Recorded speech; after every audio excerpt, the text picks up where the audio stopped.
Hello there ladies and gentlemen, TX141 here, also known as Paul, welcoming you to the second instalment of TX Talks, the series whereby I answer your questions, whether they be about me personally, my experience with War Thunder, or anything in between or outside. Now before we start, we have to begin on a very serious and very grim note.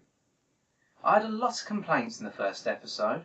I really feel as I've let everyone down. I was foolish. A number of you complained that I was wearing a Call of Duty Modern Warfare 3 shirt. Now, I know what you're going to say. I'm wearing a Star Wars shirt. Didn't do much better, but I'm sorry. I tried. I couldn't find a suit in time. And for those of you who are Star Trek fans, all I can say is live long and prosper, my friends. So anyway, let's get back to the non-serious stuff after the tragedy of last week, or 2 weeks ago now it'll be, and crack on. So as always, it's a case of starting off with usually 5 questions, sort of personal questions, or anything outside of War Thunder, and then 5 within. But the problem is, I've had a lot of questions pertaining to sort of personal items and things outside of War Thunder this week, so I'm going to make it, well, how many is it? 6 questions, and they're quite long, outside of War Thunder, and then 2 within War Thunder. So, here we go. Question number 1, and this is from a number of you. Where have you been? Where are all the uploads? Now, for those of you who've been able to check out the channel tonight, I'm recording on Monday night here, you will have noticed that recently the TA152 H1 review's gone up. And that's where I've been for the last week, finishing off upgrading that plane. And it has taken absolutely ages without a premium account.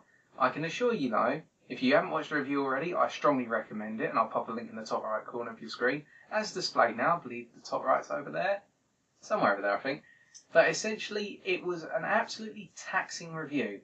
And I'm not joking, I had all the upgrades done on the past Friday night. And I logged on Saturday morning, I thought I'd have a couple of games if I could get the review gameplay. First 10 games I played, 0 kills, 10 deaths. And that crippled me. I thought to myself, right, if I'm not going to get this in the next 5 games, it's not happening for another week. Because when I start off a day like that, it's just... well, it drops your morale a bit, but we fought on. And I think the 3 games that we put together in that video, without giving too much away, really do give a good indication of what the TA can do and what it can't do. So that's where I've been, and the upload pace is now going to rise significantly. Because with regards to reviews, I'm going to be doing a lot of low-tier aircraft now, to compensate for the fact I've spent a lot of time up at battle rating 5.0 or higher in the past couple of weeks. Pardon me. So moving on. Question number 2, and this comes to us as the courtesy of Beazle307, thank you for this one. What books do you read, or have you read, concerning your knowledge on aircraft in general, but pertaining to World War II aircraft? Well, that'll be the focus I'll steer onto this. And what's interesting enough, I'll even give you a little bit of backstory. I've always had a fascination with World War II, or in general with military history, but World War I, World War II, Roman Empire, so all the way back in the past, in ancient history, I've always had a fascination with military history. And when I was a young boy, Dad used to fly flight simulators, mostly the James Combat ones. And whenever I came home from school, I always used to sit on his lap, or I'd run into his PC room and I'd go up and look at him playing with the joystick and flying a P-51 Mustang or a Spitfire and going after the German bombers or German fighters. And I just used to watch with fascination. So that started me off, and he always used to take me to, well, with my mum of course, they always used to take me to the air shows. And I'll be honest, until I hit about 14, I wasn't interested at all. I used to complain, wail, saying, "Mum, can I go home now?" and things along those lines. You know, as a lot of you do when you're young. But about 14 years old, 15 years old, things started to turn around. I started reading certain books. I started enjoying the concept of reading about the history behind warfare. So I started off by reading Cornelius Rhine's A Bridge Too Far. In fact, I read that when I was 11 years old for a school project. When I hit 14, I read The Longest Day by Cornelius Rhine. I believe it was The Longest Day. So you can see where I started. So if we return to our question, I've got the books on display here. Lose my page. So the first one, this is the little baby book, is The Plane Spotter's Guide by the Osprey Publishing Group. Good little book actually, gives you a sort of overview. If we take, well, there's a picture of a mosquito, then there's the biographical information of Illusion 2 on the other side. But essentially, this is a very basic book, just gives you an outline of what an aircraft looks like, its characteristics, a tiny bit of history behind it. And so we start getting a little bit larger here. Picked this one up at an air show last year. Aircraft of World War II by Chris Grant. And now this book is incredible. I picked it up off of a stall for £3.50. Its original price was £15. And just to give you an example, it's got a little bit of everything in here. I mean, for example, it's got, if we go through these 2 pages, about ripping the book, all the different variants of the Henschel 129, for example. It features a number of Focke-Wulf 190 variants. It doesn't feature the TA-152, but that's understandable because of its very debatable combat service and things along those lines. But still, this is heading up in the sort of chamber of history books here. And then we move on to... Right, now this one, a bit thinner, but this gives an overview of the development of military aircraft from the start of the First World War, so 1914, all the way through to about, well, the present day. So this was written about 10 years ago, so it goes up to about the 1990s. And this is an incredible book by, well, I haven't got the name of the author here, but the world's great fighters. And this will give you an overview of aircraft development, the race for piston engines into the Second World War, the race for jet aircraft, and things along those lines. So those are my 3 sort of overview books, and I'm probably going to have to cut the camera feed after this question because we've been going for so long already. And now I'm going to bring out the Bible. Not the Quran or anything along those lines, we're not doing anything religious here. I call this the Bible because it is the Bible of German aircraft for the Second World War. Now I don't want to open it up because I'll probably rip the pages. This is an old book, but Warplanes of the Third Reich by William Green. And I'm not joking, all the historical information that I got for that TA-152 review came out of here. If the plane existed, it's in this book, and the detail William Green goes into is incredible. And if you ever get the chance to sample this book, if you're into your history, I strongly recommend it. Because on the War Thunder forums, the guys who quote the stuff about German aircraft are referring to this book 90% of the time. It's the reason why the A5 U2 was redesignated as U2 from U3 originally, because the U3 is a reconnaissance aircraft, the U2 is the one that can mount the extra gun pods onto the wings. Right, so that's the 4 main books, but I should also mention I also have a copy of I Flew for the Fuhrer by Heinz Knoke, who was a German pilot during the Second World War. It's a very, very insightful biography from the pilot. Now, there's a lot of sort of information about support for Nazis and things along those lines, but we're not getting into the politics here. What is a good insight of is how things changed over the course of the Second World War, how the attitudes of pilots changed, the arrival of B-17 raids on the European front, and also the perception of how Messerschmitt 109s handled and the Focke-Wulf 190s. And I also have a book from, I can't remember the guy's name unfortunately, I've got another book, I'll have to put it in the description below as a source, but it's about another German pilot, Norbert, who flew predominantly Focke-Wulf 190s, and that's a very good book. And he was the one to witness the German pilot who is reputed to have scored over a triple ace in a day, in a single day, through about 5 outings or 6 outings in Focke-Wulf 190A4? Can't remember exactly. But those are the books I've read. And I also use a number of websites, which I can't bring up on screen, obviously for copyright reasons, and also because, well, it's a bit difficult to here. But essentially I use 2 main websites. One of them is called the Military Factory, which will have a ton of information about aircraft in general and World War II aircraft. And also I go with the Aviation History, or History of Aviation website, I'll put the link in the description below as well, which also gives a huge insight into aircraft in general and World War II aircraft. And I of course do use Wikipedia, but only as a secondary source to cross-reference things. So that's that question answered. I'm just going to cut the camera feed because it's been going on for a while, and we'll get on to another question. Okie dokie, so I hope that's answered your question, Diesel, and now we'll move on. So, question number 3, and this, the 4th and the 5th question, are all from Thelonelybaconlover. You know who you are. Question 3, do you watch other YouTubers? Who are your favourites? Now, I'm assuming this is in general, not just War Thunder. If I had to say War Thunder, I of course watch Longshot, I watch Angry Nerd, and very occasionally I watch a little bit of the Mighty Jingles, but we'll come back to the Mighty Jingles a little later in a different question. If I have to go about my 3 top YouTubers who I watch, number 1 definitely would have to be Xcal, Xcalizors, or what's he also known as? Xcal Plays now. The reason is, if you haven't checked out Xcal, I'm a massive Call of Duty fan for watching the new games and seeing people play well, but Xcal for me just takes things to a whole new level. And he doesn't just play Call of Duty, he plays a hilarious variety of games and has some of the weirdest moments during his live streams where things either go epically right or absolutely sour and completely wrong. My second favourite would have to be Quickie Baby. Now, a lot of you probably know of Quickie Baby, the World of Tanks YouTuber. And the reason I love Quickie Baby is because of his positive attitude. Now, I don't base my attitude on Quickie Baby, and I don't want anyone to think that, but I respect the fact that no matter what video Quickie puts up, it's always got that positive vibe to it, even when it's a bit of a negative video. And also, he's a very insightful player and a role model for anyone who wants to play World of Tanks, because his ability to pick up on things that others can't is incredible. And my third favourite YouTuber now would have to be CNanners. A lot of you probably know of CNanners, and it's because of his 3 to 4 minute absolutely hilarious videos on pretty much any game that's in the market at the given time. So those are my 3 top YouTubers. If I had to sort of pick one, I know I said XCal's number 1, but it'd have to be Quickie Baby. If I see a Quickie Baby video online, I watch that first, always, because I just love it. So moving on to question 4. Why did you start YouTube? And this is again from Mr. Bacon.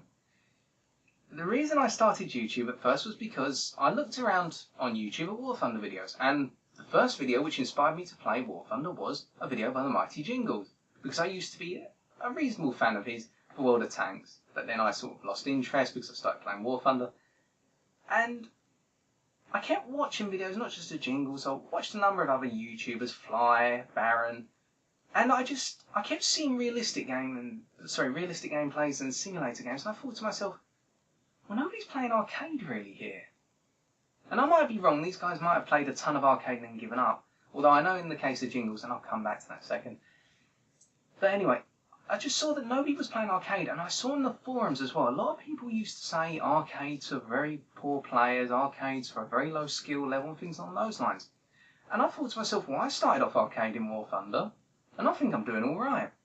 And I went into a few games, and I started getting some kills and whatnot, and when I started picking up, I started looking at my kill to death ratio by comparison with other players, and I thought to myself, you know what, I'm getting high scores, I'm not always sitting at the back of the map all the time, I'm being conservative, but I'm doing reasonably above average. Now, I wouldn't say I'm massively above average, but I think you get what I mean.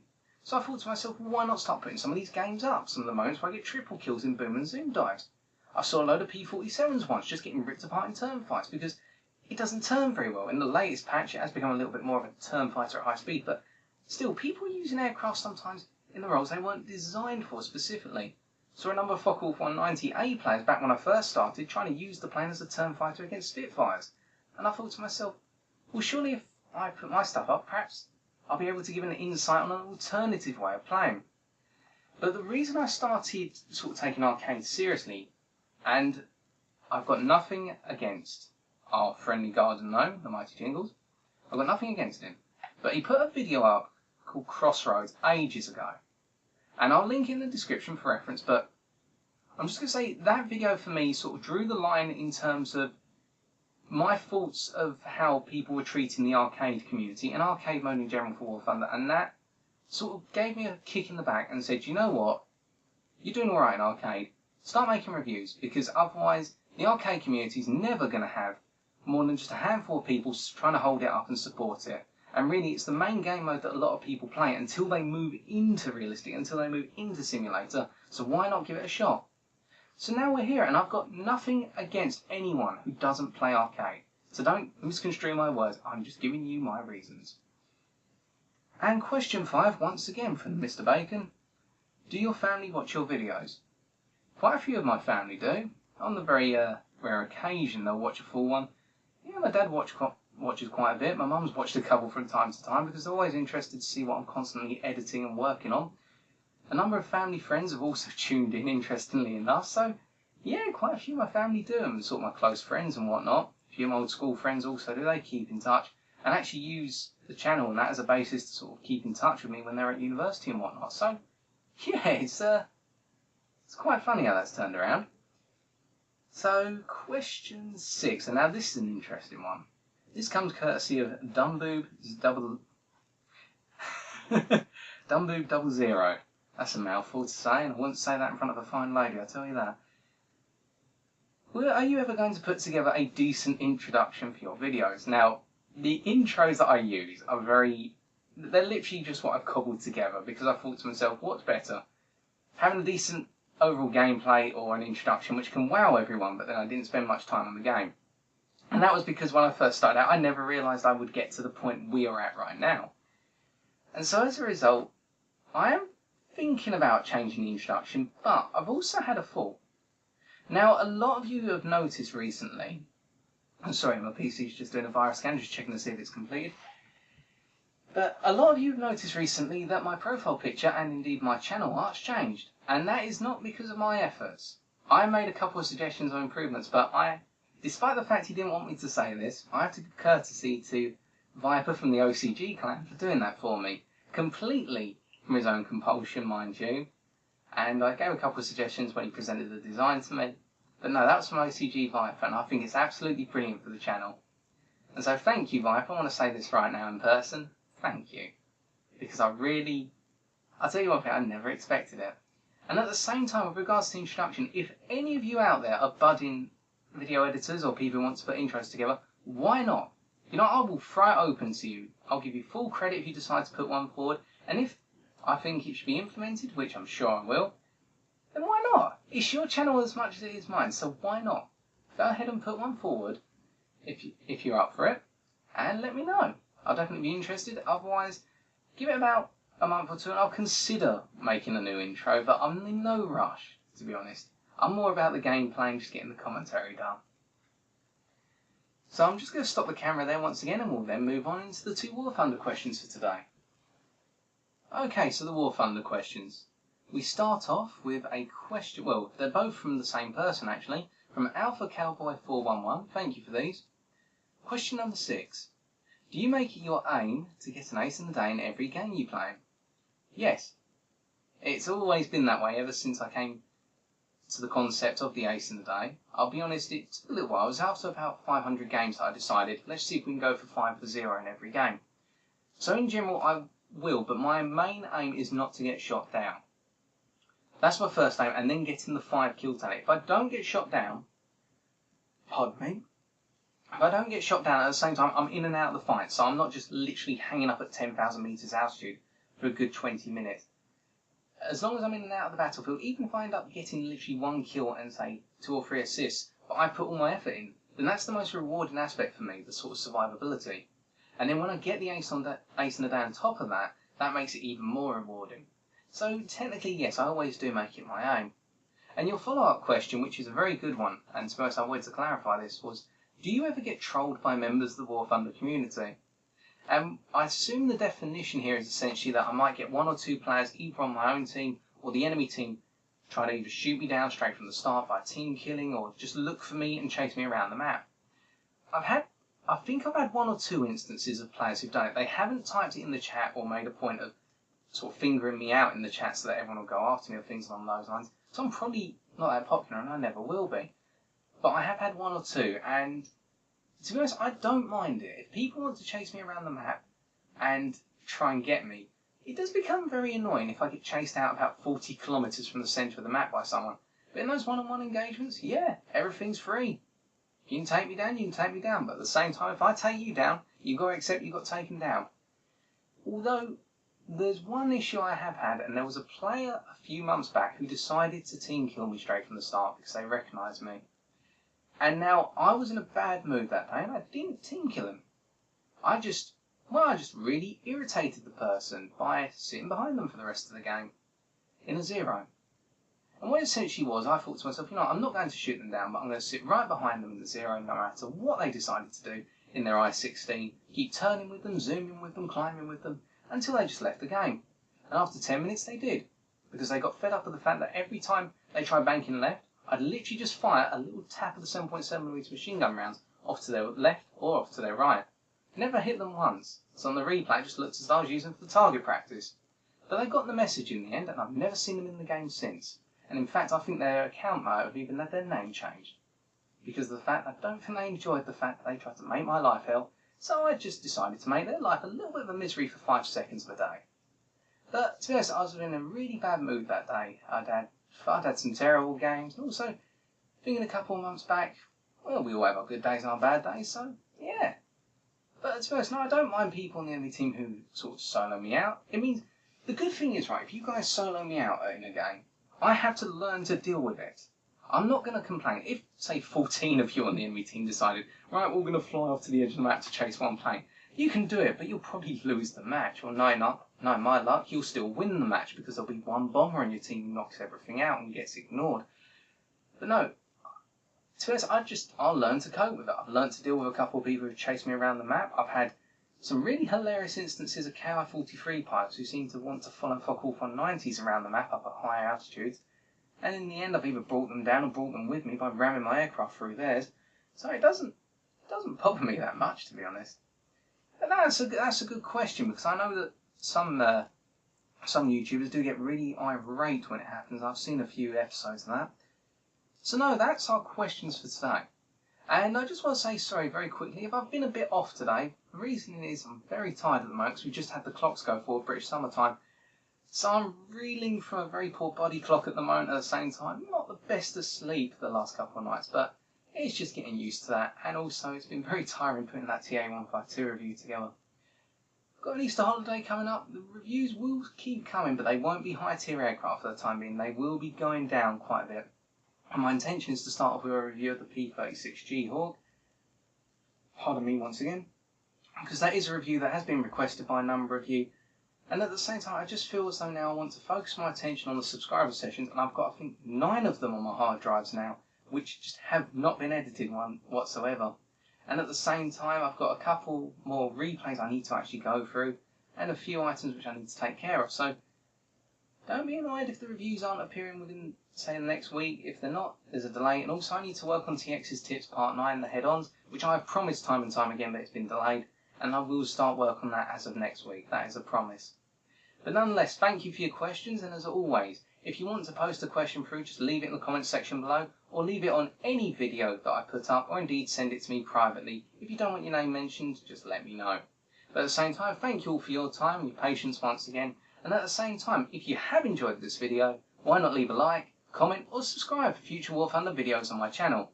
Until next time, ladies and gentlemen, take care, and good luck in the skies!